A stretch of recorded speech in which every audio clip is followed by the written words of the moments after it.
السلام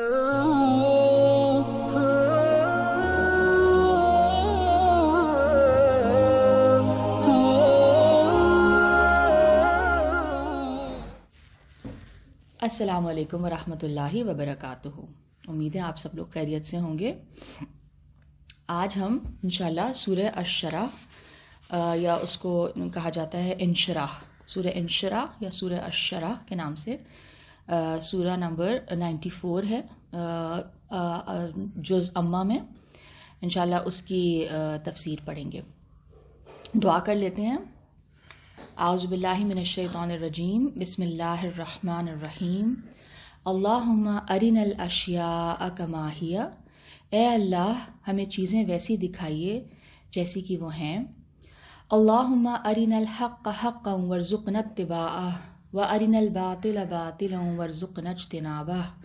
اے اللہ ہمیں سچ کو سچ دکھائیے اور اس کی پیروی کرنے کی توفیق عطا فرمائیے، اور اے اللہ ہمیں غلط کو غلط دکھائیے اور اس سے بچنے کی توفیق عطا فرمائیے.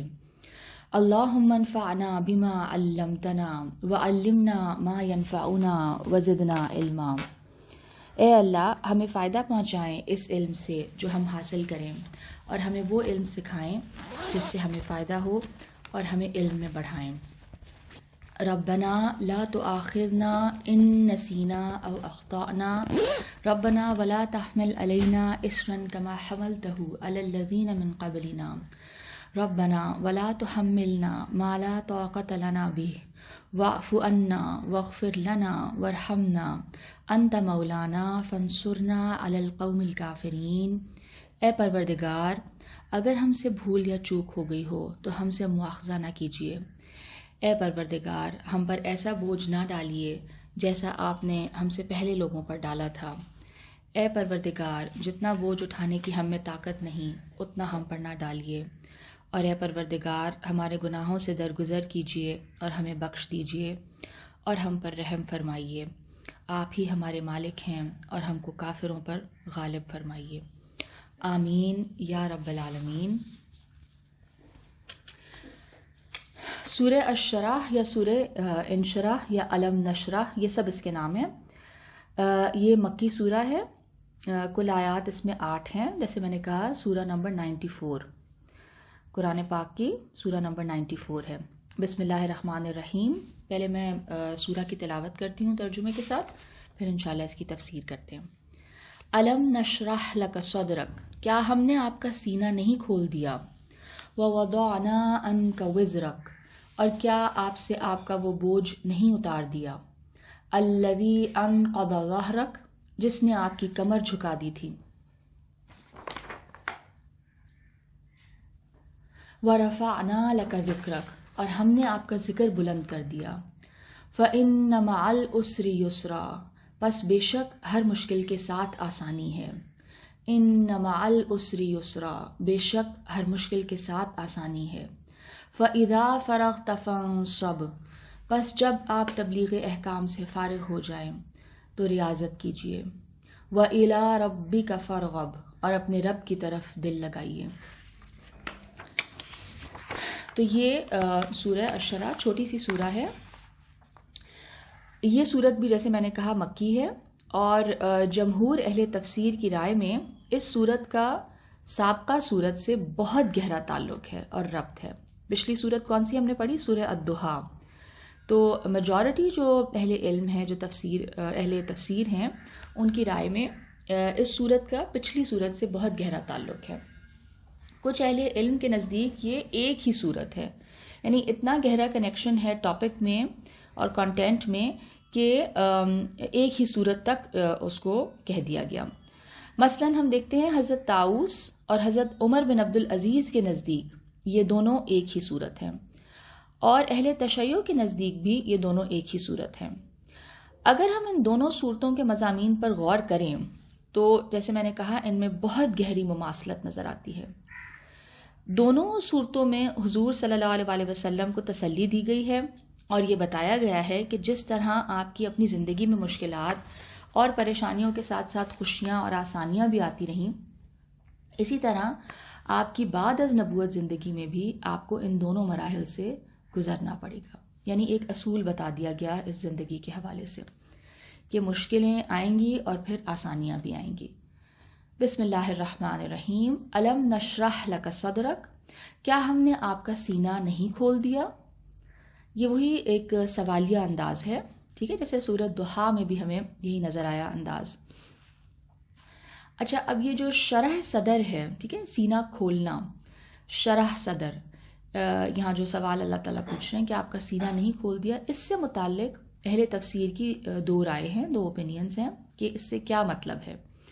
کچھ نے اس سے فزیکل جو تھا ایک معجزہ رسول اللہ صلی اللہ علیہ وسلم کو جو ملا تھا، شق صدر، کچھ نے اس سے وہ مراد لیا ہے، ٹھیک ہے، کہ رسول اللہ صلی اللہ علیہ وسلم کو ایک مرتبہ بچپن میں جب وہ بہت چھوٹے تھے، غالباً 8 سال کے تھے یا 6 سال کے تھے، روایات میں آتا ہے کہ جبریل علیہ السلام نے ان کا سینہ چاک کیا اور ان کا دل نکال کے اس میں سے ایک کالا ٹکڑا یا جس کو فسق یا فجور کہا جاتا ہے وہ نکال دیا، اور ان کا سینہ واپس جو ہے ان کی جسم میں، ان کا دل واپس ان کے سینے میں رکھ دیا گیا.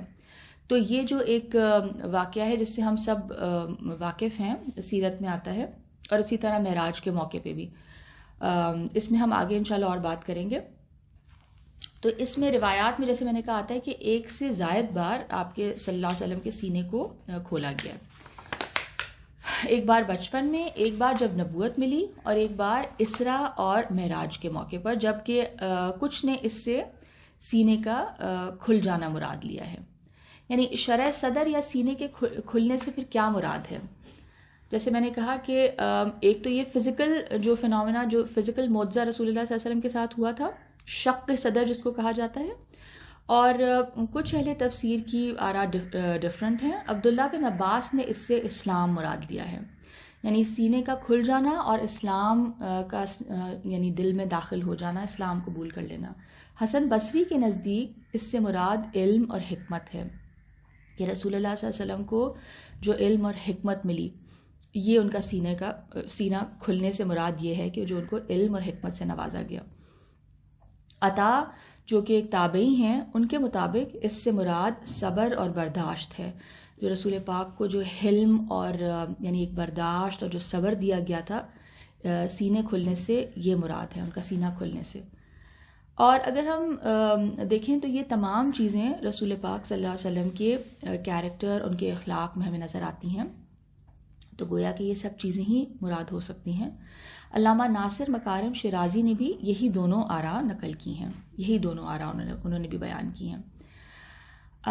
پچھلی صورت میں اللہ تعالیٰ نے آپ صلی اللہ علیہ وسلم کی نبوت سے جو قبل زندگی تھی اس کے بارے میں فرمایا تھا کہ آپ کی جو ایک پریشانی تھی، ایک جو تلاش تھی، ڈیسپریٹ ایک جو سرچ تھی سچائی کی، اس حوالے سے اللہ تعالیٰ کے الفاظ تھے وَوَجَدَكَ ضَالًّا فَهَدَىٰ، ٹھیک ہے، کہ آپ کو سرگرداں پایا، سچائی کی تلاش میں آپ کو سرگرداں پایا، ڈیسپریٹلی سرچ کرتا ہوا پایا، تو آپ کو ہدایت دے دی. تو پھر آپ کو منصب نبوت پر فائز ہونے کے بعد آپ صلی اللہ علیہ وسلم کو یعنی ان سوالوں کے جواب مل گئے جن کی تلاش میں آپ سرگرداں تھے. اسی کو اس آیت میں شرح صدر سے تعبیر کیا گیا، یعنی وہ جو سینہ ان کا کھلا، یعنی ان کو جو سوالات تنگ کر رہے تھے، یعنی جن سے وہ سخت پریشان تھے، اور پریشانی کی کیفیت میں انسان اندر سے گھٹ رہا ہوتا ہے، ٹھیک ہے، وہ اس کا سینہ ایک طرح سے بھینچ رہا ہوتا ہے، تو وہ ان سوالات کے جواب مل جانا جو اس کے لیے اس وقت انتہائی ضروری تھے، وہ ایک طرح سے سینہ کھلنا اور ایک تسلی، ایک تسکین کا مل جانا، ٹھیک ہے. تو عبداللہ بن عباس نے شرح صدر سے اسلام مراد لیا ہے، یعنی کہ وہ اسی طرف اشارہ ہے کہ ان کو اپنے سوالات کے جواب جو مل گئے، یعنی نبوت ملی اور اسلام جو ملا، تو ان کا سینہ کھل گیا. اور اسی شرح صدر کے نتیجے میں آپ صلی اللہ علیہ وسلم کو علم اور حکمت اور صبر اور برداشت جیسی نعمتیں بھی حاصل ہو گئیں. یعنی وہ جب سوالات کے جواب مل گئے تو وہ اس حوالے سے کنٹینٹ ہوئے، اور پھر جب لوگوں سے کمیونیکیٹ کرنے کا ٹائم آیا تو اس وقت بھی پھر اللہ تعالیٰ نے یعنی اس شرح صدر کی وجہ سے ان کو ایک علم اور حکمت اور صبر اور برداشت بھی حاصل ہوا، اس یعنی دین کی تعلیم کی وجہ سے. یہی وہ شرح صدر ہے جس کا ذکر ہم دیکھتے ہیں سورہ انعام کی آیت 125 میں بھی آتا ہے. شرح صدر جب میں کہتی ہوں تو آپ کو سمجھ آ رہا ہے نا کہ یعنی وہ جس پہ ہم نے ابھی بات کی ہے، یعنی سینے کا کھل جانا، اس لیے میں شرح صدر یہ ورڈ یوز کر رہی ہوں.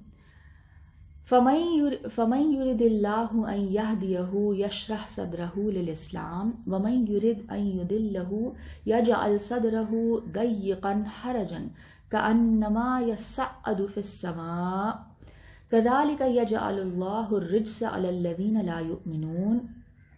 سو جسے اللہ چاہتا ہے کہ ہدایت دے تو اس کے سینے کو اسلام کے قبول کرنے کے لیے کھول دیتا ہے، اور جس کے متعلق چاہتا ہے کہ گمراہ کرے اس کے سینے کو بے حد تنگ کر دیتا ہے، گو کہ وہ آسمان پر چڑھتا ہے. اسی طرح اللہ تعالیٰ ایمان نہ لانے والوں پر پھٹکار ڈالتا ہے. یہی وہ شرح صدر ہے جس کی دعا حضرت موسیٰ علیہ السلام نے ان الفاظ میں کی.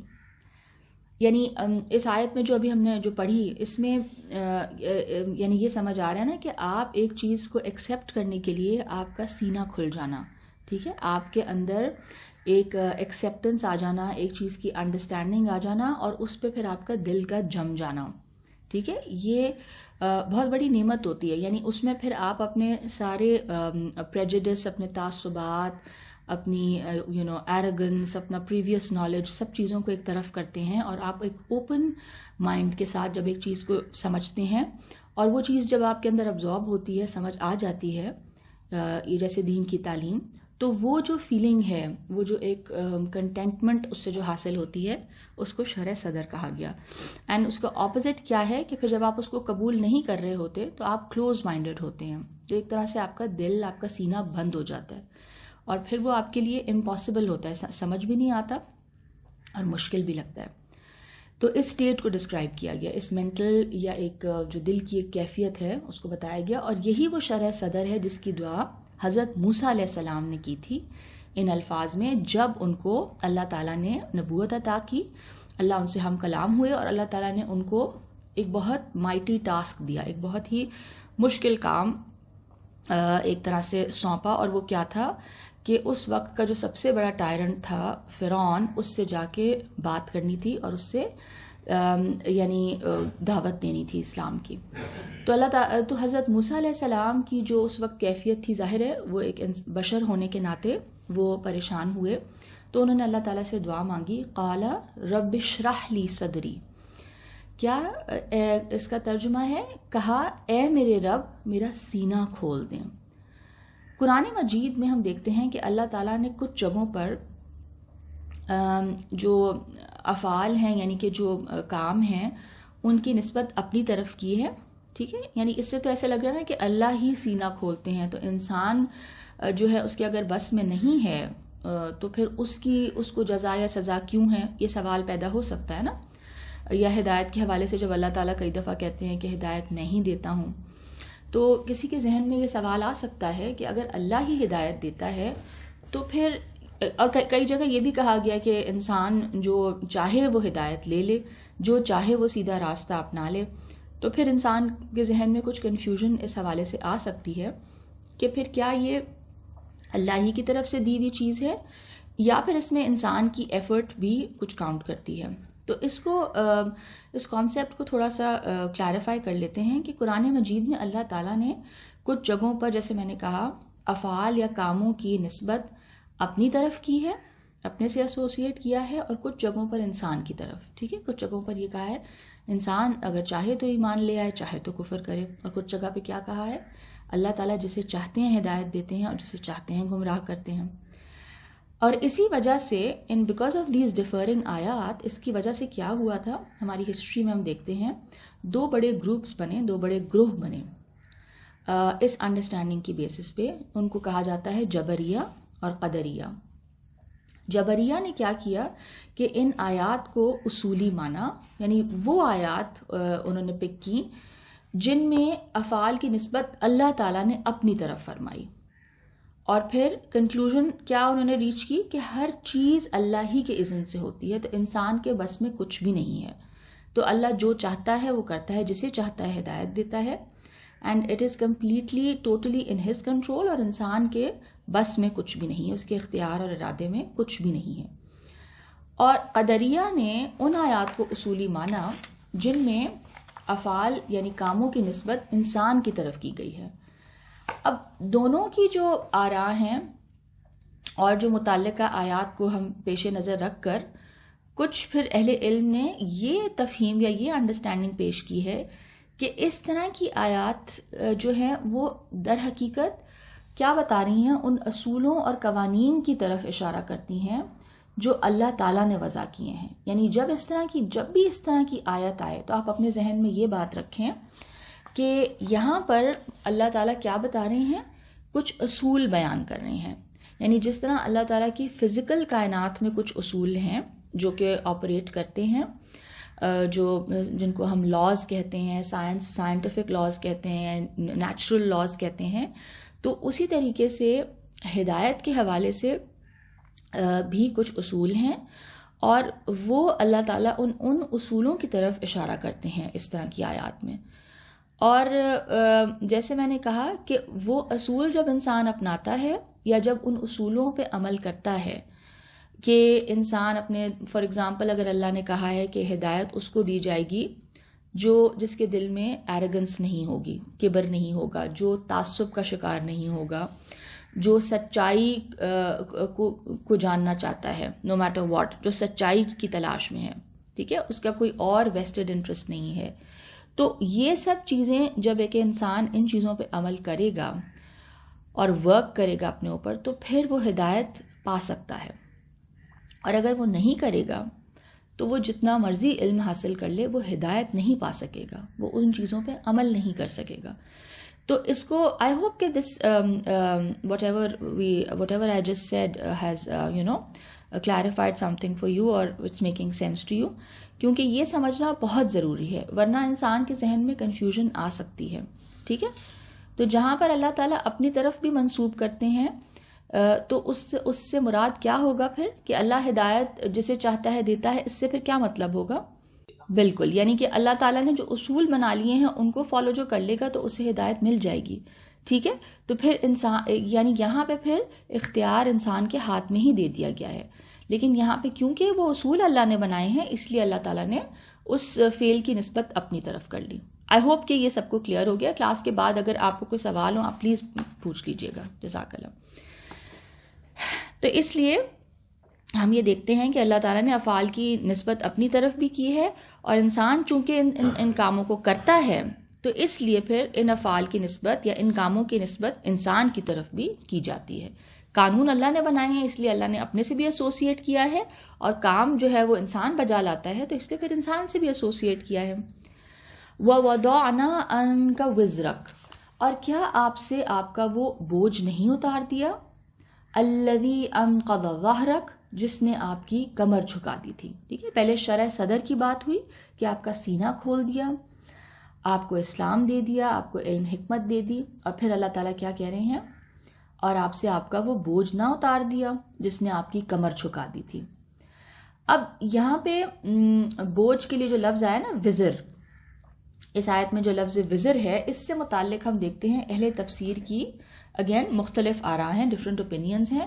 اور دیکھیں یہ ڈفرینٹ اوپینینز بیان کرنے کا مقصد یہ ہوتا ہے کہ ہمیں ایک ریچر انڈرسٹینڈنگ ملے، ہمیں ایک زیادہ ڈیپر انڈرسٹینڈنگ اسی لفظ کی اور اسی آیت کی ملے، کیونکہ بہت سارے دماغوں نے ان آیتوں کو سمجھا ہے، اور بہت بڑے بڑے دماغ، بہت بڑے بڑے علماء گزرے ہیں، اور سب نے اپنا فہم بیان کیا ہے، اپنی understanding on the basis of the language اور whatever they have understood. تو اس سے کیا ہوتا ہے، اس سے ہمیں ایک براڈر انڈرسٹینڈنگ ملتی ہے. It gives us a richer understanding, کیونکہ وہ سب میننگز ایک طرح سے ٹھیک بھی ہو سکتے ہیں اگر دیکھا جائے تو.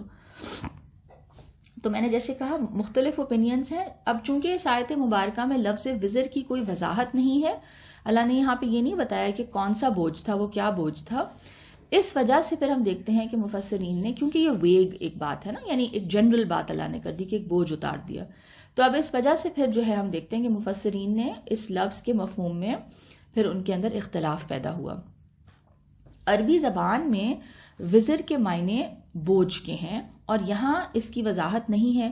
قرآن پاک میں یہ لفظ ہم دیکھتے ہیں گناہ کے معنوں میں بھی استعمال ہوا ہے، اور صرف ذمہ داری کے معنوں میں بھی استعمال ہوا ہے. ٹھیک ہے, جیسے کہا جاتا ہے نا کہ کوئی کسی کا بوجھ نہیں اٹھائے گا قیامت کے دن, تو وہاں پہ بھی وزر کا لفظ استعمال ہوا ہے. جیسا کہ حضرت موسیٰ علیہ السلام کی ہم دعا دیکھتے ہیں, وہی جب وہ فرعون کی طرف اللہ نے ان کو جب مبعوث کیا, وَجَعَلْ لِي وَزِيرًا مِّنْ أَهْلِي, اور میرے لیے میرے کنبے سے ایک معاون بنا دیں, ہارون اخی, ہارون کو جو میرا بھائی ہے, اشدد بہ ازری, اس سے میری کمر کو مضبوط کر دیجئے, واشرکہ فی امری, اور اسے میرے کام میں شریک کر دیجئے.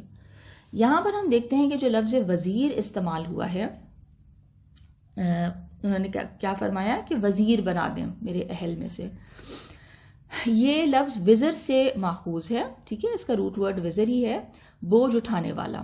وزیر بوجھ اٹھانے والا ہے, اور عربی زبان میں منسٹر کو وزیر اسی لیے کہا جاتا ہے کیونکہ اس کے کندھوں پر امور مملکت کا بوجھ ہوتا ہے.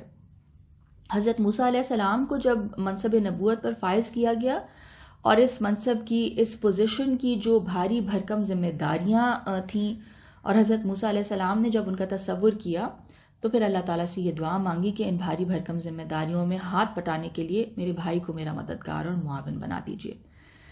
تو زیر بحث آیت میں ہم دیکھتے ہیں کہ لفظ وزر استعمال ہوا ہے, اور اس کے مصداق, اس کی ایپلیکیشن کے حوالے سے جیسے میں نے کہا اہل تفسیر کا اختلاف ہے. کچھ نے وزر سے مراد گناہ لیا ہے, اور اس رائے کو پھر ماننے سے کیا ہے, انبیاء کا گناہ صغیرہ کے ارتکاب کا امکان ثابت ہوتا ہے. یعنی کہ پھر اگر تو ہم یہ اس کو گناہ کے معنوں میں لیتے ہیں تو پھر کیا معنی بنتے ہیں کہ بوجھ اتار دیا گیا, یعنی گناہ ان کے جو ہے معاف کر دیے یا اتار دیے. اب ایک اور اوپینین ہے کہ نبوت سے پہلے زمانہ جاہلیت میں آپ صلی اللہ علیہ وسلم سے کچھ گناہ سرزد ہوئے تھے. اس آیت میں ان گناہوں کی طرف اشارہ ہے. یہ قتادہ کی رائے ہے.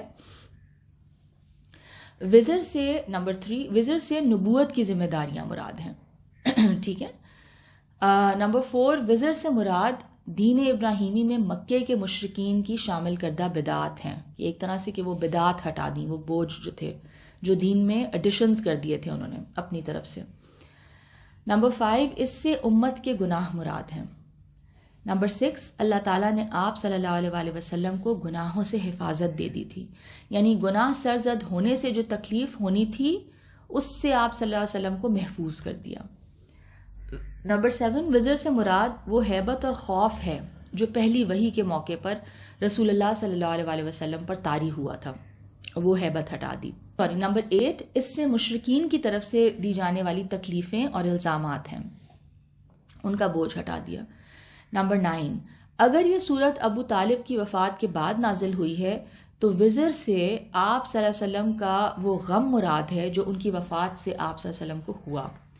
نمبر 10, اس سے وہ حیرت مراد ہے جو رسول اللہ صلی اللہ علیہ وسلم کو نبوت سے پہلے محسوس کرتے تھے, یعنی وہ حیرت, وہ پریشانی, تو ایک طرح سے وہ پریشانی دور کر دی.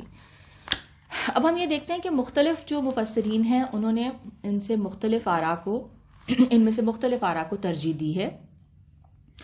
زیادہ تر مفسرین نے تیسری رائے کو ترجیح دی ہے, یعنی نبوت کی ذمہ داریوں کا بوجھ. میجورٹی جو اسکالرز ہیں انہوں نے اس سے نبوت کی ذمہ داریوں کی بوجھ کی طرف اشارہ کیا ہے, یعنی وہ ایک اتنا بڑا بوجھ اور ذمہ داری تھی کہ اس سے رسول پاک صلی اللہ علیہ وسلم کو ایسا محسوس ہو رہا تھا کہ گویا ان کی کمر ٹوٹ گئی ہے, یعنی اتنا ہیوج اینڈ مائٹی ٹاسک.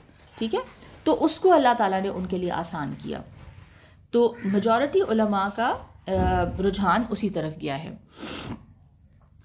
انبیاء کرام اور وہ اہل علم اور دانش اور یعنی جو مصلحین ہوتے ہیں, جو ریفارمرز ہوتے ہیں, جو کہ اپنی سیلف سے اونچا اٹھ کے اپنی ذاتی مفادات سے بالا تر ہو کر اصلاح معاشرے کے لیے, یعنی سوسائٹی کے ریفارمز کے لیے جد و جہد کرتے ہیں, اسٹرگل کرتے ہیں, سیلف لیس ہو کے یہ کام کرتے ہیں, اور پھر لوگ ان کی تعلیم کو اور ان کی تبلیغ کو ریجیکٹ کر دیتے ہیں, مسترد کرتے ہیں, تو اس سے شدید ذہنی تکلیف ہوتی ہے. کیونکہ وہ انسان جو یہ کام کرتے ہیں, جیسے میں نے کہا, وہ سیلف لیس ہو کے کرتے ہیں, اور وہ صرف لوگوں کے مفاد کے لیے، جب وہ سوسائٹی میں انجسٹس دیکھتے ہیں، سوسائٹی میں مسائل دیکھتے ہیں، تو وہ ایک کرب کا شکار ہو کر اور ایک بہت ہی مخلص جذبے کے ساتھ یہ کام کرنا چاہتے ہیں. لیکن جب سوسائٹی، جب معاشرہ ان کو ریجیکٹ کرتا ہے، ان کی باتوں کو، ان کی اصلاح اور ان کی تبلیغ کی باتوں کو، تو اس سے شدید ذہنی کرب اور تکلیف محسوس کرتے ہیں ایسے لوگ. اور وزر سے مراد یہ بھی ہو سکتا ہے، ٹھیک ہے، اور یہ کسی بھی ٹائم پیریڈ میں ہو سکتا ہے. ایک انسان جب سوسائٹی کی اصلاح کی بات کرے اور اس کو یہ سب کچھ فیس کرنا پڑے تو وہ کیفیت یہی ہو سکتی ہے. جیسے قرآن پاک میں ہم دیکھتے ہیں کہ دیگر مقامات پر بھی ذکر آتا ہے اس کا. ایک تو جیسے میں نے کہا نا، نبوت کی ذمہ داریوں کا بوجھ، اور دوسرا وہ تکلیف جو آپ ایز اے دائی، as a reformer, as a as a person who is wise person, جو کہ سوسائٹی میں بہتری چاہتا ہے، اب اس کو جو اس کی باتوں پہ جو ریجیکشن سوسائٹی کی طرف سے فیس کرنی پڑتی ہے، تو اس کی وجہ سے جو اس کو تکلیف ہوتی ہے. اور یہ رسول پاک صلی اللہ علیہ وسلم کی بھی کیفیت تھی. کئی مقامات پہ جیسے میں نے کہا قرآن پاک میں ہم دیکھتے ہیں اس کیفیت کو ڈسکرائب کیا گیا. سورہ ہجر کی آیت نمبر 97، وَلَقَدْ نَعْلَمُ أَنَّكَ يَضِيقُ صَدْرُكَ بِمَا يَقُولُونَ، اور ہم جانتے ہیں کہ تیرا دل ان باتوں سے تنگ ہوتا ہے جو وہ کہتے ہیں. یعنی جو یہ مشرکین آپ کو یہ باتیں کہتے ہیں، تکلیف دہ باتیں، آپ کا دل تنگ ہوتا ہے. اللہ تعالیٰ ان کی دل کی حالت جانتے تھے. اسی طرح سورہ نمل کی آیت نمبر 70 میں وَلَا تَحْزَنْ عَلَيْهِمْ وَلَا تَكُنْ فِي ضَيْقٍ مِّمَّا يَمْكُرُونَ، اور ان پر غم نہ کریں اور ان کے فریب کرنے سے تنگ دل نہ ہوں. سورہ کہف کی آیت نمبر 6، فَلَعَلَّكَ بَاخِعٌ نَفْسَكَ عَلَىٰ آثَارِهِمْ إِن لَّمْ يُؤْمِنُوا بِهَٰذَا الْحَدِيثِ أَسَفًا، پھر شاید تو ان کے پیچھے افسوس سے اپنی جان ہلاک کر دے گا اگر یہ لوگ اس بات پر ایمان نہ لائیں. رسول پاک کی دل کی کیفیت بتائی جا رہی ہے کہ لگتا ہے کہ آپ اپنے آپ کو ہلاک کر ڈالیں گے، یعنی آپ اس قدر پریشان ہیں، آپ اس قدر تکلیف میں ہیں. سورہ شعراء کی آیت نمبر 3، لَعَلَّكَ بَاخِعٌ نَفْسَكَ أَلَّا يَكُونُوا مُؤْمِنِينَ، شاید تو اپنی جان ہلاک کرنے والا ہے اس لیے کہ وہ ایمان نہیں لاتے. سورہ نحل کی آیت نمبر 127، وَاصْبِرْ وَمَا صَبْرُكَ إِلَّا بِاللَّهِ وَلَا تَحْزَنْ عَلَيْهِمْ وَلَا تَكُ فِي ضَيْقٍ مِّمَّا يَمْكُرُونَ، اور صبر کیجئے، اور آپ کا صبر کرنا اللہ ہی کی توفیق سے ہے، اور ان پر غم نہ کھائیے اور ان کے مکروں سے، ان کے فریبوں سے تنگ دل نہ ہوں. سورہ یاسین آیت نمبر 76، فَلَا يَحْزُنْكَ قَوْلُهُمْ إِنَّا نَعْلَمُ مَا يُسِرُّونَ وَمَا يُعْلِنُونَ، پھر آپ ان کی باتوں سے غمزدہ نہ ہوں، بے شک ہم جانتے ہیں جو وہ چھپاتے ہیں اور جو وہ ظاہر کرتے ہیں.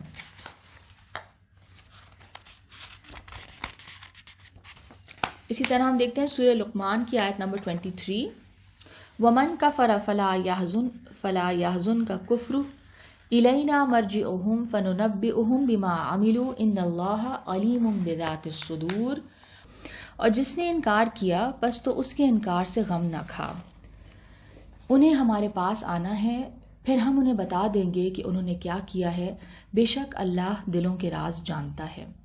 اسی طرح سورہ فاطر کی آیت نمبر 8، أَفَمَنْ زُيِّنَ لَهُ سُوءُ عَمَلِهِ فَرَآهُ حَسَنًا فَإِنَّ اللَّهَ يُضِلُّ مَن يَشَاءُ وَيَهْدِي مَن يَشَاءُ فَلَا تَذْهَبْ نَفْسُكَ عَلَيْهِمْ حَسَرَاتٍ إِنَّ اللَّهَ عَلِيمٌ بِمَا يَصْنَعُونَ، بھلا جس کے برے کام بھلے کر دکھائے ہوں پھر وہ ان کو اچھا بھی جانتا ہو، یعنی نیک کے برابر سمجھتا ہو. پھر اللہ جس کو چاہتا ہے گمراہ کرتا ہے، جسے چاہتا ہے ہدایت کرتا ہے. پھر آپ صلی اللہ علیہ وسلم ان پر افسوس کھا کر ہلاک نہ ہو جائیں، کیونکہ اللہ خوب جانتا ہے جو وہ کر رہے ہیں.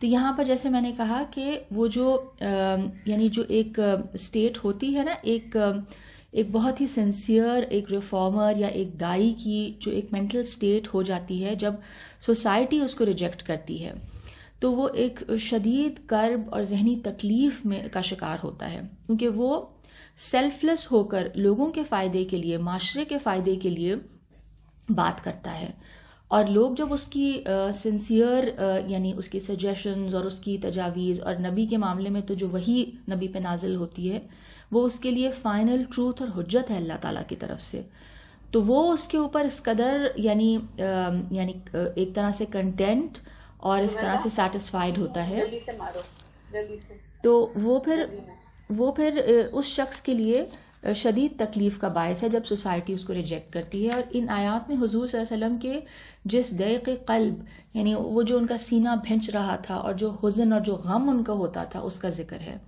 اور جس چیز کی وجہ سے آپ اپنے آپ کو ہلاکت میں ڈال رہے تھے۔ ان میں سے ایک تو جیسے میں نے کہا کہ آپ کی جو قوم ہے اس کا اعتقادی، اس کا جو بلیف سسٹم ہے اور جو اس کا اخلاقی بگاڑ ہے، یعنی جو ان کی اندر مورل ڈیگریڈیشن یا کرپشن آ جاتی ہے، بیکاز ان کا بلیف سسٹم خراب ہو جاتا ہے، تو پھر اس کے نتیجے میں انسان جب اکاؤنٹیبلٹی کے فیئر سے نکل جاتا ہے تو اس کا اخلاق بھی خراب ہو جاتا ہے، اس کو فیئر نہیں رہتا۔ تو جو ان کی سوسائٹی میں جو ان کو نظر آ رہا تھا، اخلاقی بگاڑ، اعتقادی بگاڑ، جس طرح کوئی بھی، میں نے کہا، ایک سینسٹیو انسان، ایک حساس شخص جب معاشرے کو دیکھتا ہے، اس کے بگاڑ پر اس کو تکلیف محسوس ہوتی ہے، اور آبویسلی نبی تو اس کے ہائیسٹ لیول پہ ہوتے ہیں، یعنی سنسیئرٹی اور حساسیت میں۔ اسی طرح مندرجہ ذیل باتیں بھی آپ صلی اللہ علیہ وسلم کے یعنی جو ان کے جو دل میں جو ضیق تھا، جو ایک کیفیت تھی، ان کے سینہ بھنچتا تھا، اور جو ان کی ذہنی تکلیف تھی، اس کا سبب بنتی تھیں، اور وہ کیا تھا؟ لوگوں کا آپ صلی اللہ علیہ وسلم کی دعوت کو ٹھکرانا، اور آپ کی جو باتیں ہیں، آپ جو وحی الہی ان کو پڑھ کے سناتے تھے، اس کو ٹھکرانا، اس کا مذاق اڑانا۔ اور پھر ہم سب جانتے ہیں ان کو کاہن کہا گیا، ان کو مجنون کہا گیا، یعنی یہ شخص شاید اس کا ذہنی توازن ٹھیک نہیں رہا، اور کیا کیا نہیں کہا گیا، جھوٹا تک کہا گیا۔ اور آپ صلی اللہ علیہ وسلم پر مختلف جو الزامات لگے، اور اس دعوت کی وجہ سے آپ کے صحابہ پر جو مخالفین کا جو ظلم اور تشدد تھا، یہ وہ تمام وہ بوجھ تھے جنہوں نے آپ صلی اللہ علیہ وسلم کی کمر توڑ ڈالی تھی، جو سورہ میں ذکر کیا گیا نا کہ وہ بوجھ ہٹا دیا جس سے آپ کی کمر ٹوٹ رہی تھی۔ تو ہم یہ دیکھتے ہیں کہ یعنی اب اگلی جو آیت ہے، آیت نمبر 4، وہاں سے ہم دیکھتے ہیں کہ اللہ تعالیٰ اب کیا فرما رہے ہیں، وَرَفَعْنَا لَكَ ذِكْرَكَ، اور ہم نے آپ کا ذکر بلند کر دیا، ٹھیک ہے، یعنی ایک آپ کا بوجھ آپ کی کمر سے اتارا، ٹھیک ہے، وہ جو تکلیف جس میں آپ تھے، جو سوسائٹی کی طرف سے اپوزیشن، جو کوئی قبولیت نہیں تھی، بلیورز بہت کم تعداد میں تھے، جو مصائب انہوں نے مکہ میں فیس کیے، جو کچھ ہر طرح سے جو فیس کیا، ٹھیک ہے، فائنینشلی، فزیکلی اینڈ مینٹلی۔ اس آیت میں ہم یہ دیکھ رہے ہیں کہ حضور صلی اللہ علیہ وسلم کو خدا کی طرف سے تسلی اور خوشخبری دی جا رہی ہے۔ مکی دور میں آپ صلی اللہ علیہ وسلم اور آپ کے اصحاب نے جس تکلیف اور کمزوری اور کسمہ پرسی کی حالت اور ایک جوہد دل بقا، ایک اسٹرگل تھی، بس کانسٹنٹ اسٹرگل فار سروائیول والی حالت تھی، اور مخالفین جو ہیں وہ اپنی جو طاقت تھی اور ان کی جو سرداران تھے، جو قوت تھی ان کے پاس، اس کے بل بوتے پر انہوں نے حضور صلی اللہ علیہ وسلم اور اسلام کے نام و نشان مٹانے کے درپے تھے۔ اب بظاہر تو حالات جو ہیں وہ انہی کے موافق نظر آ رہے تھے، دیکھنے میں تو یہی لگ رہا تھا کہ یہی وکٹرز ہیں اور یہی ڈومیننٹ ہو رہے ہیں، اور رسول پاک صلی اللہ علیہ وسلم اور ان کے ساتھی شاید سروائیو نہیں کر سکیں گے۔ ان حالات میں آپ صلی اللہ علیہ وسلم کو یہ کہنا کہ ہم نے آپ صلی اللہ علیہ وسلم کا ذکر بلند کر دیا ہے، یہ آپ صلی اللہ علیہ وسلم کے لیے تسلی اور مستقبل میں کامیابی کی ایک پیشن گوئی تھی۔ اور یہ بھی ہو سکتا ہے کہ اس وقت یہ پاسبلٹی بھی ہے، یعنی کچھ مفسرین یہ کہتے ہیں کہ اس وقت آپ صلی اللہ علیہ وسلم کی جو دعوت تھی وہ مکہ سے باہر پہنچنا شروع ہو گئی تھی۔ یعنی اب میں کوٹ کر رہی ہوں مولانا امین احسن اصلاحی کی تفسیر سے، تدبر قرآن سے، وہ کہتے ہیں کہ اس آیت سے سورہ کا جو زمانہ نزول ہے، جو اس کا جو پیریڈ آف ریولیشن ہے، وہ ڈٹرمن ہو سکتا ہے کہ یہ اس دور میں اتری ہے یہ آیت کہ جب آپ صلی اللہ علیہ وسلم کی دعوت کا چرچا عرب کے اطراف و اکناف میں پھیلنے لگا تھا۔ یہ امر یہاں واضح رہے کہ مکے کے جو سرداران تھے، جن کو نبی نے صلی اللہ علیہ وسلم نے سب سے پہلے دعوت دی، وہ تو ایک عرصے تک دعوت اور دائی کی مخالفت پر جمے رہے، انہوں نے تو نہیں قبول کیا. لیکن حج کا جو موسم ہوتا تھا، کیونکہ حج ہوتا تھا، ٹھیک ہے نا، یعنی ایون رسول اللہ صلی اللہ علیہ وسلم کی نبوت سے پہلے بھی حج تو ہوتا ہی رہا ہے، کیونکہ یہ مشرکین مکہ اپنے آپ کو دین ابراہیمی پر کہتے تھے، تو اس کے باقیات، اس کے کچھ ریچولز موجود تھے ابھی تک، اور ان کو وہ بہت باقاعدگی سے، بہت ایک فرونٹلی ان کو آبزرو کرتے تھے، اور حج was one of those rituals. تو حج کے موسم میں ہم دیکھتے ہیں کہ باہر کے جو لوگ آتے، obviously ٹریول کر کے لوگ آتے تھے، تو ان کے ذریعے سے پھر کیا ہوا کہ یہ دعوت مکہ کے اطراف خصوصیت کے ساتھ مدینہ کے انصار میں پھیل گئی. مدینہ کے جو لوگ تھے انہوں نے اس دعوت کو بہت اچھے طریقے سے لیا، اور پھر ہم دیکھتے ہیں کہ پھر بالتدریج نہ صرف عرب کے دور اور قریب کے قبائل، بلکہ جو اطراف کے دوسرے ملک تھے ان میں بھی اس کا ذکر پہنچ گیا. اور یہ اندازہ کرنا مشکل نہیں رہا کہ یہ آواز اب دبنے والی نہیں ہے، بلکہ جلد وہ وقت آنے والا ہے کہ بچے بچے کی زبان پر اس کا چرچا ہوگا، اور گوشہ گوشہ اللہ اکبر کی صدا سے گونج اٹھے گا. یہ میں مولانا امین احسن اصلاحی کی تفسیر سے پڑھی تھی. So according to him, this ayat was probably revealed at the time جب یہ دعوت رسول پاک صلی اللہ علیہ وسلم کی مکہ سے باہر پہنچ چکی تھی. ٹھیک ہے، حج کے موسم کے تھرو، یا حج کے جو ٹریولز ہوتے تھے، جو لوگ آتے تھے باہر سے، اینڈ اسپیشلی جیسے میں نے کہا مدینہ کے لوگوں کی طرف، اور انہوں نے جیسے ہسٹری گواہ ہے کہ انہوں نے اس کو بہت بہترین طریقے سے اس دعوت کو قبول کیا. They became his helpers. تو آپ صلی اللہ علیہ وسلم کے ذکر کی بلندی سے مراد یہاں پہ کیا ہے؟ ایک تو یہ کہ جہاں اللہ تعالیٰ کا نام لیا جائے گا وہیں پر، یعنی ہمیشہ کے لیے اب یہ بات ہو گئی ہے کہ جب بھی اللہ تعالیٰ کا نام لیا جائے گا وہیں پر ہم دیکھتے ہیں کہ حضور صلی اللہ علیہ وآلہ وسلم کا بھی نام لیا جائے گا، اذان میں، کلمے میں، نماز میں، درود پاک میں. اسی طرح ہم دیکھتے ہیں کہ رفع ذکر، یعنی ذکر کا بلند ہو جانا، کسی کا جو ذکر ہے وہ اعلیٰ ہو جانا، یعنی کسی کا ذکر جب کیا جائے تو اچھے انداز سے کیا جانا. اس میں کیا چیزیں اور شامل ہیں؟ کسی بھی شخص کا جو پیش کردہ نظریہ ہوتا ہے، ٹھیک ہے، اس کی کوئی آئیڈیالوجی ہوتی ہے، اس کا کوئی عقیدہ ہوتا ہے، اور اس کی لیگسی بھی ہوتی ہے، وہ اس کے یعنی اس کی زندگی کے بعد بھی اس چیز کا رہنا، اس سوسائٹی میں زندہ رہنا، اس کی لیگسی کا سروائیو کرنا، اس شخص کا اپنا ذکر خیر بھی بعد والے لوگوں میں باقی رہنا، اور مخالفین کا کوئی نام لیوا نہ رہنا. یہ سب چیزیں رفعنا لک ذکرک میں آتی ہیں کہ ذکر بلند ہونا، آپ کی ڈیتھ کے بعد بھی آپ کا ذکر خیر رہے، جو آپ پڑھا کے، جو آپ سکھا کے جائیں، جو آئیڈیالوجی، جو لیگسی آپ چھوڑ کے جائیں اس دنیا میں، اس کا چرچا ہوتا ہی رہے، لوگ اس کے بارے میں باتیں کرتے ہی رہیں، لوگ اس سے فائدہ اٹھاتے رہیں. تو یہ کیا ہے؟ یہ وہ ایک طرح سے سمجھیں کہ یہ وہ ایک ایٹرنلی وہ شخص زندہ رہا. اب انسان، جیسے ایک انسان کی خواہش ہے نا کہ وہ ہمیشہ زندہ رہے، اور آب حیات کا بھی بہت کانسیپٹ ہے، آب حیات کا ذکر آتا ہے کہ انسان کی ایک خواہش ہے کہ وہ ہمیشہ زندہ رہے، وہ مرنا نہیں چاہتا. تو انسان جو ہے وہ حیات جاوید، ہمیشہ زندہ رہنے کی خواہش رکھتا ہے، شدید خواہش رکھتا ہے. اور انسان یہ اٹرنل لائف، یا ایک طرح سے اٹرنلی زندہ رہ سکتا ہے، حیات جاوید دو صورتوں میں حاصل کر سکتا ہے. ٹھیک ہے نا، ایک تو آپ کہیں کہ فزیکلی انسان زندہ رہے، جسمانی طور پر، اور وہ تو خیر پاسبل نہیں ہے. لیکن دوسرا جو طریقہ ہے، یعنی آپ اپنے کارنامے، آپ اپنی زندگی ایسی گزاریں، اور آپ ایسی لیگسی چھوڑ کے جائیں کہ وہ پھر آپ کا نام زندہ رکھے. جسمانی طور پر حیات جاوید کا اصول دنیا میں ممکن نہیں ہے. اس کے لیے پھر ہمیں مذہب جو ہے وہ جنت کا تصور دیتا ہے کہ انسان اگر ہمیشہ کی زندگی چاہتا ہے تو ایسی زندگی یہاں گزار کے جائے کہ پھر اس کو وہاں پہ اٹرنل لائف ملے. اپنی یعنی مرضی اور خواہش کی زندگی جو کہ وہ چاہتا ہے، وہ اس کو ہمیشہ کی زندگی آخرت میں مل سکتی ہے.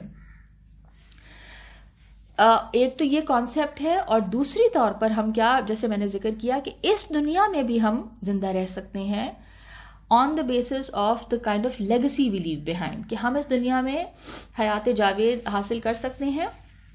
اور اس سے یہ ہم اگر قرآن پاک میں ہم دیکھیں تو یہ نبیوں نے بھی اس طرح کی دعائیں مانگی ہیں. جیسے حضرت ابراہیم علیہ السلام نے ان الفاظ میں دعا کی تھی. سورہ شعراء کی آیت 84 اور 85 دیکھ لیتے ہیں. وَجَعَلْ لِي لِسَانَ صِدْقٍ فِي الْآخِرِينَ، اور آئندہ آنے والی نسلوں میں میرا ذکر خیر باقی رکھیے. یعنی حضرت ابراہیم کی کیا ڈیزائر تھی کہ میری جو آئندہ نسلیں آئیں گی وہ مجھے یاد رکھیں اور میرا ذکر خیر رہے.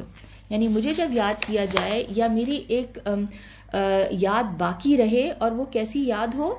ایک خیر کی، یعنی لوگ مجھ سے استفادہ کریں اور میرا نام اچھا رہے. وَجَعَلْنِي مِن وَرَثَةِ جَنَّةِ النَّعِيمِ، اور مجھے نعمت کے باغ کے وارثوں میں کر دے. ٹھیک ہے. اسی طرح ہم دیکھتے ہیں سورہ صافات میں بھی مختلف انبیاء کرام کے ذکر کے بعد وَتَرَكْنَا عَلَيْهِ فِي الْآخِرِينَ کے الفاظ بار بار آئے ہیں. یعنی سورہ صافات آیت 78، وَتَرَكْنَا عَلَيْهِ فِي الْآخِرِينَ، اور ہم نے ان کے لیے پیچھے آنے والے لوگوں میں یہ بات رہنے دی. یعنی ان لوگوں کا ذکر خیر باقی رہ جاتا ہے. اور ہم یہ دیکھتے ہیں یعنی کہ جو بھی انسان سیلف لیس ہو کے اپنی ذات سے اٹھ کے سوسائٹی کے لیے کوئی اچھا کام کرنا چاہتا ہے، ٹھیک ہے، سیلف لیسلی، جسٹ بیکاز وہ حساس ہے اور اس کو سوسائٹی کا درد ہے، اس کو معاشرے کا درد ہے، تو وہ جب یہ کام کرتا ہے اور وہ اپنی پوری زندگی اس مشن میں گزارتا ہے، تو اس کی وفات کے بعد بھی کئی جنریشنز لیٹر، کئی دفعہ ہزاروں سال بعد تک بھی اس شخص کا ذکر رہتا ہے، اور اس شخص کی جو لیگسی ہے وہ بھی سروائیو کرتی ہے. ٹھیک ہے. اور یہ بہت بڑی بات ہے، اینڈ اٹ شوز کہ کس طرح کے انسانوں کو یاد رکھا جاتا ہے. اور یعنی جو انسان دوسروں کے لیے بینیفیشل ہوتے ہیں، ٹھیک ہے، جو دوسروں کے لیے زندہ رہتے ہیں، جو دوسروں کے کاموں یعنی دوسروں کی فلاح کے لیے اپنی زندگی گزارتے ہیں، ایسے لوگ جو ہیں بھلائے نہیں جاتے اور ان کو یاد رکھا جاتا ہے اور ان کا ذکر خیر رہتا ہے. ٹھیک ہے. مکہ کے ہم دیکھتے ہیں کہ اس مشکلات اور مغلوبیت کے دور میں آپ صلی اللہ علیہ وسلم کو یہ کہنا کہ ہم نے، جیسے میں نے کہا، آپ کا ذکر بلند کر دیا، اس میں آپ صلی اللہ علیہ وسلم کے لیے فیوچر کی، مستقبل کی کامیابی اور آپ کی فتح کی بھی ایک بشارت تھی، ایک خوشخبری تھی. اور یہ چیز حاصل بھی ہوئی. ہسٹری گواہ ہے، تاریخ گواہ ہے کہ یہ حاصل ہوا. پورے جزیرہ عرب پر آپ صلی اللہ علیہ وسلم کا دین غالب آ گیا اور مخالفین کا قلع کما ہو گیا، اور پوری دنیا میں آپ کے دین کا بول بالا ہو گیا. اور گزشتہ 1400 سال سے آپ صلی اللہ علیہ وسلم کا ذکر خیر کا سلسلہ جاری ہے، اور صبح نشور تک یہ سلسلہ جاری رہے گا. یعنی یہ آخری زمانے تک یہ رہے گا. امام راضی کی تفسیر راضی میں اس آیت کی تفسیر کرتے ہوئے انہوں نے اس رفع ذکر کو جس انداز سے بیان کیا ہے اس کا تذکرہ کیے بغیر آگے بڑھنے کا دل نہیں چاہ رہا. وہ اتنے خوبصورت الفاظ ہیں جس میں انہوں نے اس رفع ذکر کا یعنی بیان کیا، ایکسپلین کیا. وہ لکھتے ہیں کہ قراء یعنی جو قاری ہیں، جو قرآن پاک کی تلاوت کرتے ہیں، آپ صلی اللہ علیہ وسلم کے لائے ہوئے الفاظ کو یاد کر رہے ہیں. مفسرین آپ کے لائے ہوئے قرآن کی تفاسیر کرتے چلے جا رہے ہیں. اور واعظین یعنی جو سپیکرز ہیں، جو ایکسپلین کرتے ہیں، جو واعظ دیتے ہیں، وہ آپ صلی اللہ علیہ وسلم کے واعظ کی تبلیغ کرتے جا رہے ہیں. اور علماء اور سلاطین آپ صلی اللہ علیہ وسلم کی خدمت اقدس میں حاضر ہوتے ہیں اور دروازے کے پیچھے سے آپ صلی اللہ علیہ وسلم پر سلام بھیجتے ہیں، اور اپنے چہروں پر آپ صلی اللہ علیہ وسلم کے روضہ اطہر کی مٹی بھی ملتے ہیں، اور آپ صلی اللہ علیہ وسلم کی شفاعت کی امید رکھتے ہیں. لہٰذا آپ صلی اللہ علیہ وسلم کا یہ شرف قیامت تک باقی رہے گا. ٹھیک ہے. اور یعنی اس سے جیسے میں نے کہا کہ کیا پتہ چل رہا ہے کہ آخری زمانے تک رسول پاک صلی اللہ علیہ وسلم کے لیے ان کی تعریف، ان کی مدح اور ان کا جو ذکر خیر ہے وہ جاری رہے گا. اور اس پہ پہلے بھی میں نے جو بات کی کہ نماز، جہاں جہاں اذان ہوگی، جہاں جہاں نماز پڑھی جائے گی، رسول پاک صلی اللہ علیہ وسلم کا نام اور ان پہ صلوات وہ سب ان پہ بھیجا جائے گا. اب آیت 5 اور 6 جو کہ اس سورہ کا کرکس ہیں، جو اس سورہ کا لیٹ سے کہ جو مین لیسن ہے وہ ان دو آیتوں میں ہے. فَإِنَّ مَعَ الْعُسْرِ يُسْرًا، پس بے شک ہر مشکل کے ساتھ آسانی ہے. ان مع العسر یسرا، بے شک ہر مشکل کے ساتھ آسانی ہے۔ ان دو آیتوں میں ہم کیا دیکھتے ہیں کہ حضور پاک صلی اللہ علیہ وآلہ وسلم کو مزید تسلی دی جا رہی ہے کہ یہ فی الوقت جن مسائل اور مصائب کے دور سے آپ صلی اللہ علیہ وسلم گزر رہے ہیں ان سے آپ نکل آئیں گے اور آپ کے لیے آسانیوں کا دور آئے گا۔ کچھ اہل تفسیر کے خیال میں یہ آیت مشرکین مکہ کے ان تانوں کا جواب ہے جو وہ آپ صلی اللہ علیہ وسلم اور آپ کے صحابہ کی غربت پر دیا کرتے تھے۔ اس آیت میں رسول پاک کو تسلی تو دی جا رہی ہے، مگر ساتھ ہی اللہ تعالیٰ ایک آفاقی اصول، ایک یونیورسل پرنسپل بھی بیان کر رہے ہیں، اور وہ کیا ہے؟ وہ ہر انسان کی زندگی کے لیے یونیورسل پرنسپل ہے۔ وہ کیا ہے کہ آسانی اور فراخی مشکل کے ساتھ ہے، یعنی ایسا ہو نہیں سکتا کہ مشکل نہ آئے، مشکل آئے گی اور پھر آسانی آئے گی، ٹھیک ہے؟ اور کچھ نے تو یہاں تک کہا ہے کہ مشکل کے ساتھ ہی آسانی ہے، ٹھیک ہے، یعنی اس کے ساتھ ساتھ آسانی بھی ہے تاکہ آپ اس مشکل کا مقابلہ کر سکیں۔ اس میں ہم یہ دیکھتے ہیں، اگین مولانا امین احسن اصلاحی کی تدبر قرآن سے میں کچھ کوٹ کرتی ہوں، یہاں اس پہلو پر بھی نظر رہے کہ ایک ہی بات دو مرتبہ فرمائی گئی ہے، یعنی ایک بات جو ہے فَإِنَّ مَعَ الْعُسْرِ يُسْرًا، دوبارہ اس کو ریپیٹ کیا إِنَّ مَعَ الْعُسْرِ يُسْرًا، دو دفعہ کیوں ریپیٹ کیا؟ یہ تکرار محض تاکید کے لیے نہیں ہے، یعنی کئی دفعہ ایک بات کو آپ دو دفعہ ریپیٹ کرتے ہیں فار ایمفسس، یہاں پہ ایسا نہیں ہے جیسے کہ عام طور پر لوگوں نے سمجھا ہے، بلکہ اس سے مقصود کیا ہے؟ اس حقیقت کا اظہار ہے۔ کیا بتایا جا رہا ہے کہ یہ عسر اور یسر دونوں اس دنیا میں لازم اور ملزوم ہیں، عسر آئے گا پھر یسر، عسر اور یسر، یعنی یہ بتایا جا رہا ہے کہ یہ ایک سائیکل ہے، دس از ہاؤ لائف از۔ ایک گھاٹی کسی نے پار کر لی، ایک مشکل حادثہ، کوئی ایونٹ کسی کی زندگی میں آیا، اس سے گزر گیا، تو وہ یہ نہ سمجھ بیٹھے کہ بس اب کسی اور نئی گھاٹی سے اس کو سابقہ نہیں پیش آنا ہے، بلکہ دوسری اور تیسری گھاٹی بھی آئے گی، آ سکتی ہے اور آئے گی، چاہیے کہ ان کو عبور کرنے کا حوصلہ بھی قائم رکھیں۔ تو یہ پہلے سے بتایا جا رہا ہے کہ یہ ایک قانون ہے، عسر پھر یسر پھر عسر پھر یسر، یعنی یہ ایک سائیکل ہے زندگی کا۔ زندگی مسلسل جد و جہد سے عبارت ہے، زندگی کا نام ہی مسلسل جد و جہد ہے، مشکل آئے گی پھر آسانی، پھر مشکل پھر آسانی۔ تو اللہ تعالیٰ کا یہی معاملہ ہم دیکھتے ہیں کہ جو حق کے راستے پر چلنے والے ہیں ان کے ساتھ بھی ہے، اور انبیاء کرام کے ساتھ تو خاص طور پہ۔ جو لوگ اس راستے پر چلنے کا ارادہ کرتے ہیں ان کے لیے یہ نہیں ہوتا کہ راہ سے تمام رکاوٹیں خود بخود دور ہو جائیں، بلکہ ان کو دور کرنے کے لیے خود ان کو جد و جہد کرنی پڑتی ہے۔ البتہ اللہ تعالیٰ کی طرف سے ان کے لیے یہ ضمانت ضرور ہے، یہ گارنٹی ہے کہ اگر وہ راہ کی رکاوٹوں کے باوجود علی الرغم وہ ہمت اگر نہیں ہاریں گے اور جتنی قوت ان کے رب نے ان کو بخشی ہے اس کو استعمال کرنے سے وہ دریغ نہیں کریں گے، تو اللہ ان کے لیے ہر مشکل کے بعد آسانی پیدا کرے گا، جس سے تازہ دم ہو کر وہ آگے کے سفر کے لیے مزید عزم اور حوصلہ حاصل کر لیں گے، ٹھیک ہے؟ وہ فیتھ اگر آپ کے اندر رہے گا کہ نہیں میرا رب میرے ساتھ ہے، وہ توکل، وہ ایمان اگر آپ کے اندر باقی ہے کہ میرا رب میرے ساتھ ہے اور یہ مشکل اسی کی طرف سے ہے اور وہی آسانی بھی پیدا کرے گا، تو اس عزم اور حوصلے کے ساتھ جب آپ اس مشکل کو فیس کریں گے اور اس ایمان کے ساتھ، تو ایک کے بعد دوسری مشکل سے پھر آپ لڑ سکیں گے اور اس کو سر کرتے ہوئے بالآخر منزل مقصود پر آپ پہنچ جائیں گے۔ یہ امتحان کیوں ہے؟ اس امتحان کی حکمت قرآن پاک میں کئی جگہ پہ بیان کی گئی ہے۔ کیوں یہ امتحان ہے؟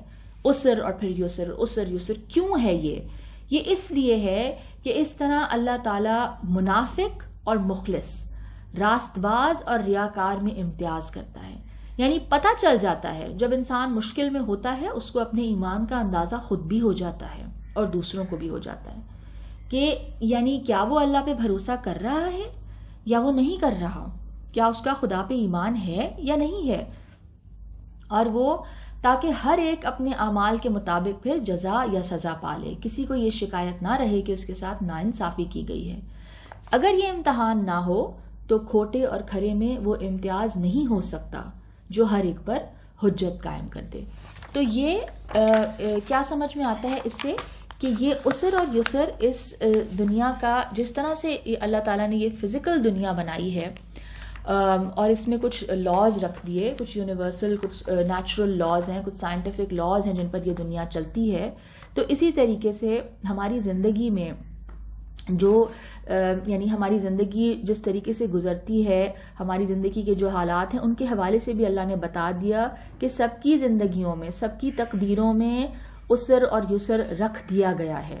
یعنی کسی کو کسی اور طرح سے آزمایا جائے گا, کسی کو کسی اور طرح سے آزمایا جائے گا, مگر آزمائش بہرحال ضرور ضرور آئے گی اور اس کے ساتھ پھر آسانی بھی ہے. اور کچھ علماء کے نزدیک مثلاً مولانا شفیع عثمانی کی تفسیر میں وہ یہ فرماتے ہیں, اور یہ آپ سب نے سنا ہوگا کہ وہ اس آیت کے حوالے سے یہ فرماتے ہیں کہ کیونکہ اس میں العسر کا لفظ ہے, یعنی ال جو استعمال ہوا ہے, عربی زبان کا قاعدہ یہ ہے کہ جس کلمے کے شروع میں الف لام ہوتا ہے اس کو اصطلاح میں لام تعریف کہتے ہیں, یعنی it becomes a proper noun. ٹھیک ہے, العسر کا مطلب ہے the difficulty. ٹھیک ہے, اگر اس کلمے کو الف لام ہی کے ساتھ 2 دفعہ ریپیٹ کیا جا رہا ہے, العسر العسر, تو پھر اس کی ایپلیکیشن یا مصداق کیا ہوگا کہ پہلا جو کلمہ تھا, یعنی کہ العسر ایک ہی ہے, it's one. The difficulty is one, the same difficulty is being spoken about. ٹھیک ہے, اور اگر بغیر الف لام کے اس کو ریپیٹ کیا جائے گا تو دونوں الگ الگ ہو جائیں گے. آپ کو سمجھ آ رہی ہے؟ یعنی کہ کیونکہ العسر ہے تو وہ پھر ایک ہی ڈیفیکلٹی کی بات ہو رہی ہے اکارڈنگ ٹو سم اسکالرز. اب اس آیت میں العسر کو جب ریپیٹ کیا گیا, مکرر کیا گیا, تو معلوم کیا ہوا کہ اس سے وہ پہلا عسر ہی مراد ہے, کوئی نیا نہیں ہے, اسی ڈیفیکلٹی کی بات ہو رہی ہے. اور لفظ یسر یسرن دونوں جگہ پہ بغیر الف لام کے لایا گیا ہے, کامن ناؤن ہے. ٹھیک ہے, اس سے کیا معلوم ہو رہا ہے کہ یہ دوسرا یسر پہلے یسر کے علاوہ ہے, یعنی آسانیاں جو ہیں وہ پھر کیا ہیں. اس سے کیا کنکلوژن نکلتا ہے کہ عسر جو ہے وہ ایک ہی ہے, ڈیفیکلٹی ایک ہے, آسانیاں زیادہ ہیں. ٹھیک ہے, تو اس کی تکرار کے نتیجے سے اس کی تکرار سے یہ نتیجہ نکلتا ہے کہ عسر اور مشکل کے لیے, ایک ہی عسر اور مشکل کے لیے 2 آسانیوں کا وعدہ ہے, اور 2 سے مراد بھی خاص 2 کا نہیں بلکہ متعدد ہونا مراد ہے. بہت ساری آسانیاں ہو سکتی ہیں, because it's a common noun so it can refer to many. This is Arabic language کے اصول جس کی ہم بات کر رہے ہیں. مطلب یہ ہوا کہ ایک عسر یعنی ایک تنگی اور ایک مشکل جو آپ کو پیش آئی ہے یا آئے گی, اس کے ساتھ بہت سی آسانیاں آپ کو دی جائیں گی. حضرت حسن بصری سے مرسلن روایت ہے, وہ فرماتے ہیں کہ ہم سے بیان کیا گیا تھا کہ رسول پاک صلی اللہ علیہ وسلم نے اپنے صحابہ کرام کو اس آیت سے بشارت سنائی اور فرمایا فَلَن يَغْلِبْ يُسْرًا يُسْرَيْن, یعنی ایک عسر 2 یسروں پر, ایک مشکل 2 آسانیوں پر غالب نہیں آ سکتی. ٹھیک ہے, تو یعنی اس سے کیا سمجھ میں آتا ہے کہ جہاں پہ ایک ڈیفیکلٹی ہے نا, اگر آپ کی نظر ایسی ہو, انسان غور سے ذرا دیکھے, تو جو فیسیلیٹیشن اس کے ساتھ ہے یا جو اس کے ساتھ آسانیاں اللہ تعالیٰ پرووائڈ کرتے ہیں نا, وہ بہت زیادہ ہوتی ہیں. ٹھیک ہے, مشکل ایک ہوگی اور بہت بڑی بھی ہو سکتی ہے, لیکن آسانیاں ایک سے کہیں زیادہ ہوتی ہیں تاکہ انسان اس مشکل کو فیس کر سکے. بس انسان سے کیا ریکوائرڈ ہے کہ وہ صبر کا دامن نہ چھوڑے اور وہ اللہ تعالیٰ پر بھروسہ رکھے کہ اللہ تعالیٰ اس مشکل سے اس کو نکالیں گے. اگلی آیت فَإِذَا فَرَغْتَ فَانصَبْ, پس جب آپ تبلیغ احکام سے فارغ ہو جائیں تو ریاضت کیجیے. فنصب کا جو روٹ ورڈ ہے نون صاد با ہے. اس لفظ کے معنوں میں کسی چیز کو زمین میں گاڑ کر کھڑا کرنا ہے, اور تھک جانا, محنت مشقت کرنا بھی شامل ہیں. یہاں پر اہل تفسیر کے 2 نکات میں اختلاف ہے. ایک یہ کہ فراغت سے کیا مراد ہے, یعنی فارغ رسول پاک صلی اللہ علیہ وسلم کو کہا گیا جب آپ فارغ ہو جائیں, تو اس سے کیا مطلب ہے, اور نمبر 2 ریاضت اور محنت اور مشقت سے کیا مراد ہے. اس حوالے سے ہم دیکھتے ہیں چند اقوال ہم دیکھ لیتے ہیں، چند فیو سیئنگز. نمبر 1، جب تم فرض نماز سے فارغ ہو جاؤ تو اللہ سے دعا کرو اور جو آپ صلی اللہ علیہ وسلم چاہتے ہیں وہ مانگا کریں. نمبر 2، جب آپ صلی اللہ علیہ وسلم فرائض سے فارغ ہو جائیں تو قیام اللیل میں محنت فرمائیں، یعنی آپ جو رات کی تہجد کی نماز ہے اس میں آپ محنت کریں. جب آپ صلی اللہ علیہ وسلم دنیاوی امور سے فارغ ہو جائیں تو آخرت کے امور، نماز اور اللہ کی عبادت کی طرف متوجہ ہو جائیں. جب آپ صلی اللہ علیہ وسلم واجبات سے فارغ ہو جائیں تو مستحبات کی طرف متوجہ ہوں. ٹھیک ہے، جب آپ کے فرائض آپ پورے کر لیں، پہلے فرائض ادا کریں، اس کے بعد پھر آپ نوافل بھی کر سکتے ہیں، یعنی ایکسٹرا چیزیں بھی. ٹھیک ہے نا، یعنی پہلے آپ اپنی امیڈیٹ رسپانسبلٹیز اور جو آپ کے فرائض ہیں وہ پورے کریں گے، اور اس کے بعد پھر آپ اپنے ایکسٹرا چیزیں کر سکتے ہیں. You can look outside کہ اور کون ہے جس کی میں مدد کر سکتا ہوں، یا نفلی عبادت کے حوالے سے. جب آپ صلی اللہ علیہ وسلم اپنے مخالفین کے خلاف جد و جہد سے فارغ ہو جائیں تو عبادت کی طرف توجہ کریں. اور جب آپ صلی اللہ علیہ وسلم مخالفین کے خلاف جد و جہد سے فارغ ہو جائیں تو جہاد نفس میں مشغول ہو جائیں. یعنی اب جب آپ نے ایکسٹرنل یعنی اینیمیز یا ایکسٹرنل آپ نے جو لوگ یعنی جو اینیمیز تھے جو دین میں رکاوٹ ڈال رہے تھے، جب آپ نے ان کو فیس کر لیا، ان کے ساتھ آپ نے ان سے اپنے آپ کو ڈیفینڈ کر لیا، دین کی حفاظت کی، تو اس کے بعد اب آپ اپنے اوپر فوکس کریں، اپنے جہاد، اپنا جو نفس ہے اس کے ساتھ جہاد کریں، اپنا تزکیہ کریں. ٹھیک ہے، اور یہ ہم سب کے لیے ہے. یعنی ایکسٹرنل، کئی دفعہ ہم کئی ایکسٹرنل چیزیں فیس کر رہے ہوتے ہیں اور ہم یعنی بہت بزی ہوتے ہیں کچھ کاموں میں اور ہم اپنی طرف توجہ نہیں دے پاتے. تو پھر جب ہمیں ٹائم ملے تو انسان اپنا محاسبہ کرے اور اپنا تزکیہ کرے. جب آپ صلی اللہ علیہ وسلم تشہد سے فارغ ہو جائیں تو اپنی دنیا اور آخرت کے لیے دعا کیا کریں. ٹھیک ہے، نماز میں. جب آپ صلی اللہ علیہ وآلہ وسلم تبلیغ رسالت سے فارغ ہو جائیں تو اپنے مخالفین کے خلاف جد و جہد میں مصروف ہو جائیں. یہ ڈفرینٹ اوپینینز ہیں جو میں کوٹ کر رہی ہوں. ٹھیک ہے، اہل تشیع و تفاسیر میں بھی مذکورہ بالا اقوال کے ساتھ ساتھ اور کچھ ایک دو اور اقوال بھی ملتے ہیں. مختلف مفسرین نے ان اقوال میں سے مختلف آراء کو ترجیح دی ہے. علامہ ناصر مکارم شیرازی لکھتے ہیں کہ ان دونوں آیتوں کا مفہوم زیادہ وسیع ہے. اس کا مطلب یہ ہے کہ کسی بھی مہم سے فارغ ہونے کے بعد آپ کسی نئی یعنی کوئی بھی مشن جو رسول اللہ صلی اللہ علیہ وسلم فلفل کر لیتے تھے تو اس سے جب وہ فارغ ہوتے تھے تو پھر آپ کسی نئے مشن کی طرف اللہ تعالیٰ کہہ رہے ہیں پھر آپ اٹینشن پے کریں، توجہ دیں، اور اپنی زندگی کے ہر معاملے میں اللہ ہی کی طرف متوجہ رہنا ہے. ٹھیک ہے، اصل لیسن اس میں کیا ہے، یعنی تمام چیزوں سے فارغ ہو کر یا جو بھی چیزیں آپ کرتے ہیں، اصل آپ کا جو مطلوب ہے یعنی جو آپ کا گول ہے وہ کیا ہے، وہ خدا کی ذات ہے، اللہ تعالیٰ کی ذات ہے. اس کو ہمیشہ اپنے ذہن میں رکھنا ہے اور اسی سے دعا، اسی سے کنیکشن وہ کبھی بھی نہ انسان بھولے. ٹھیک ہے، دنیا کی جتنی بھی مصروفیت ہو، اندر انسان کا کنیکشن خدا کے ساتھ مضبوط رہنا چاہیے. ان آیات کا ایک مطلب یہ بھی ہو سکتا ہے کہ جب آپ اپنے فرائض رسالت یعنی رسول پاک صلی اللہ علیہ وسلم جب اپنا رسالت کے فرائض اور یعنی انہوں نے سب یہ چیزیں جب مکمل کر لیں، دیگر اپنے مشاغل سے فارغ ہو جائیں تو پھر کیا کریں، آپ صلی اللہ علیہ وسلم غور و فکر کریں، مراقبہ، تنہائی میں غور و فکر. ٹھیک ہے، اس کے لیے تنہائی اختیار کریں اور اپنی پوری توجہ اللہ کی تعالیٰ کی ذات پر مرکوز کر دیں. اور یہ ہم دیکھتے ہیں ہر انسان کے لیے نہایت ضروری ہے، کیونکہ انسان جب یعنی آپ جب دنیا کی ایکٹیویٹیز میں بزی ہوتے ہیں، آپ تھک جاتے ہیں. ٹھیک ہے، اس کے بعد جب آپ بالکل فارغ ہوتے ہیں اور آپ کے جو وہ مومنٹس ہیں جب آپ اکیلے ہیں، بلکہ آپ کو ایسے مومنٹس آپ کی زندگی میں ہونے چاہیے، تو اس کے اندر جب آپ اللہ تعالیٰ کو یاد کرتے ہیں اور اللہ سے اپنا کنیکشن اسٹرانگ کرتے ہیں، that will give you the strength to get up the next day and to face life again. یعنی وہ کنیکشن اسٹرینتھن کرنا انتہائی ضروری ہے، کیونکہ وہ کنیکشن جب ہوگا، وہ توکل جب ہوگا تو وہ آپ کو اندر سے مضبوط کرے گا. اور پھر آپ جب لائف میں واپس جائیں گے، جب آپ لوگوں سے انٹریکٹ کریں گے، تو جس طریقے سے رسول پاک صلی اللہ علیہ وسلم کا کردار اور اخلاق نظر آتا ہے یا کسی بھی داعی کا، وہ اسٹرینتھ وہ کہاں سے لیتے ہیں، وہ اللہ تعالیٰ کی ذات سے جو کنیکشن ہے نا، اس سے وہ اسٹرینتھ آپ کے اندر آتی ہے، وہ برداشت پیدا ہوتی ہے آپ کے اندر، وہ حلم پیدا ہوتا ہے، وہ صبر پیدا ہوتا ہے، اللہ پہ بھروسہ پیدا ہوتا ہے، آپ کی جلد بازی ختم ہو جاتی ہے، آپ کی امپیشنس، آپ کی دیگر آپ کے اندر جو چیزیں ہیں وہ اللہ تعالیٰ کے ساتھ جتنا کنیکشن اسٹرانگ ہوتا جاتا ہے اتنا زیادہ آپ کے لیے یہ سب چیزیں کرنا آسان ہو جاتا ہے.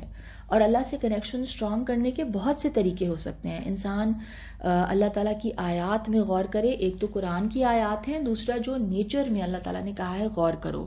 ٹھیک ہے، نیچر میں اللہ تعالیٰ کی جو بنائی ہوئی چیزیں ہیں، یعنی اسپینڈ ٹائم ود نیچر، وہ بھی آپ کو اللہ تعالیٰ سے قریب کرے گا. And there many other ways of doing it. ٹھیک ہے، آپ لوگوں کے پاس کوئی سجیشنس ہیں یا کوئی کامنٹس ہیں تو پلیز ڈو شیئر.